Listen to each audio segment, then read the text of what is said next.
चलिए ठीक है, आप लोग भी शांत हो ये तरीका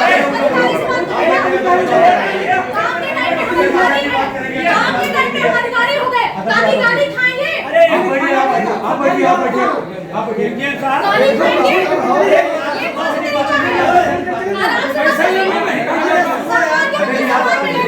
सम्मान के बदले सम्मान मिलेगा। सीतापुर में महमूदाबाद लॉयर्स एसोसिएशन के तत्वाधान में एक अधिवक्ताओं ने बहिष्कार का मामला अब तूल पकड़ने लगा है।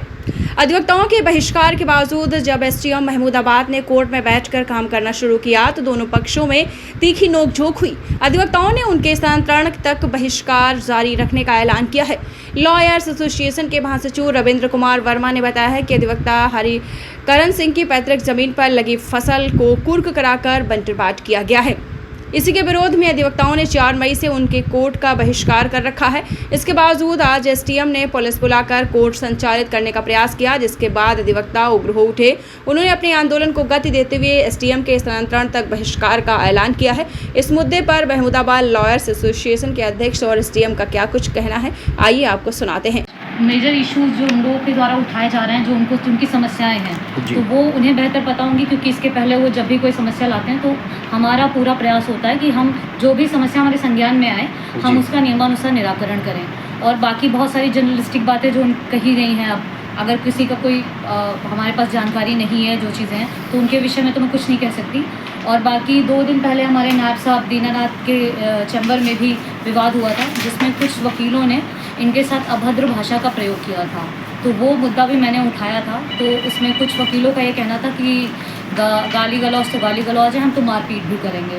तो वो 2-4 लोग जो हैं उनका अपना स्टैंड हो सकता है। बाकी अगर कोई भी विवाद है तो मैं उसके लिए बातचीत करने को तैयार हूँ और मेरे एंड पे कोई दिक्कत नहीं है। मैम, आए दिन न्यायालय के बहिष्कार को लेकर के वकील संघ बात कर रहा है, तो ऐसे में आम जनमानस का क्या नुकसान हो रहा है? आम जनमानस का काफ़ी नुकसान हो रहा है कोर्ट ना चलने से। और इसी में मेरे द्वारा ये पहल की गई थी कि मैं सीधे वादकारियों को सुन के, जो भी 3-3 साल पुराने या कुछ केसेस पुरानी धाराओं के अंतर्गत 5-6 साल पुराने भी हैं, उनका जल्दी से जल्दी समाधान नियमानुसार गुरदोष के आधार पर कर सकूं। तो मैंने वही प्रयास आज किया था, लेकिन वकीलों के विरोध के चलते कोर्ट नहीं चल। कोर्ट प्रारंभ किया तो 1-2 फाइलें मैंने सुन के, और वो 3 साल की पेंडेंसी थी तो वो तो तुरंत उनका निराकरण भी हो गया। वो ऐसे ही पेंडिंग पर थी जिन पे उनका मैंने तुरंत समाधान किया। और बाकी कोर्ट जैसे ही चल रहा था और वादकारी जो फाइलें आज लगी हुई थी उनके वादकारी वहाँ मौजूद थे, तो तभी वकीलों का पूरा समूह यहाँ पर उपस्थित हो गया। और उनमें से कुछ लोग जो थोड़ा सा जिनकी भाषा शैली बहुत उचित नहीं थी, उन लोगों ने एक अशोभनीय भाषा का प्रयोग करते हुए कोर्ट की कार्रवाई को रोकने का और धमकाने का इस तरह का प्रयास किया। सब लोगों के द्वारा ऐसा नहीं किया गया, लेकिन 2-4 लोग थे जो जानबूझ के ऐसा कर रहे थे। चल रहा है, लेकिन इस तरह के बहिष्कार का कोई वैसे तो जैसे सुप्रीम कोर्ट माननीय और माननीय हाई कोर्ट के निर्देश हैं कि इस तरह से कोई बहिष्कार का कोई आधार माना नहीं जाता है, ना ही इस तरह का कोई बहिष्कार होना चाहिए। तो मेरे हिसाब से तो जो माननीय कोर्ट की एक दी हुई डायरेक्शन है उसको फॉलो करना सबका कर्तव्य है। तो मेरे संज्ञान में जो आती हैं, जो भी समस्याएं आती हैं, मैं तुरंत उन पर कानूनगो की रिपोर्ट लगवा के उसको करेक्ट करवा देती हूँ 38 के माध्यम से, या और भी जो विवादित पर आ सकते हैं उससे संबंधित है तो उस पर भी हम अभियान चला के काम करवा रहे हैं। काफ़ी सारी मेड़बंदियाँ जो थोड़े समय से पेंडिंग पड़ी थी बाकी कार्यों के कारण, तो उनको भी अब अभियान चला के हम अगले 10 दिनों में लगभग वो सारी पेंडेंसी नियमानुसार ख़त्म कर देंगे। तो मैंने इस चीज़ को लेकर भी उन्हें आश्वासन दिया है। एक 145 का आर्डर कर दिया।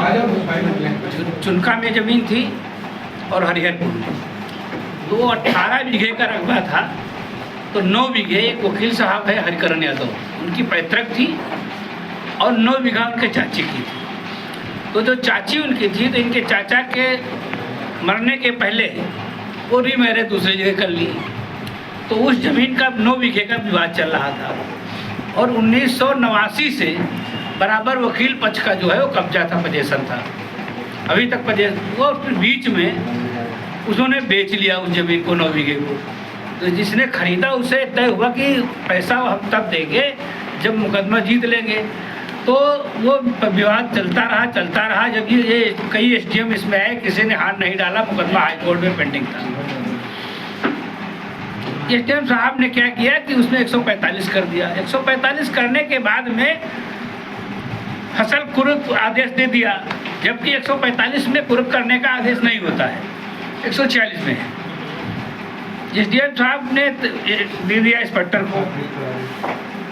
बातचीत हुई एसडीएम से, एसडीएम मीटिंग में थी, उन्होंने कहा कि वो सारी फसल काट करके जमा कर दी जाएगी, फिर आपके पक्ष को दे दी जाएगी, आपके वकील पक्ष को। वहाँ मौके पर क्या क्या दूसरे पक्ष, जो वकील पक्ष था, उसको बताया भी नहीं कि आपकी फसल काटी जा रही है।